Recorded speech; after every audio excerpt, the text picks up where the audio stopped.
Hey guys, welcome to my videos. So guys, if you regularly drive your car, this is a device that most of us need, like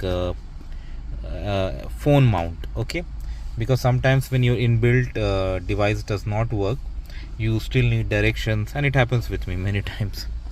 So if I go to online shopping or big retailers, there are various products, many are expensive and cheap too, but I got this from Dollarama, phone mount extendable. So let's unbox it and see how it sticks, and it sucks, and it works on suction. Okay, so let me unbox it and then I'm going to show you. So upon unboxing, this is what I find. This one, okay, it looks like it has got glue. Yeah, this is what I'm gonna use. And then main holder, okay, one more layer, fine. And I'm gonna start installing. So before you go for anything, just assemble these two first together. You see this one goes here. So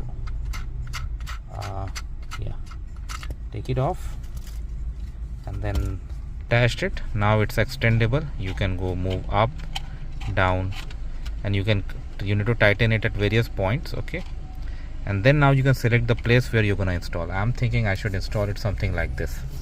See this? Yeah, so that it does not block my view also. So what I would say, first install this at a place wherever you want, so that it provides a smooth surface, and then take the cover off and stick it on top of it. Okay, now it's gonna stay, and let it dry for some time, and all good to go. So it's overall a good deal. Thanks for watching. Please subscribe to the channel.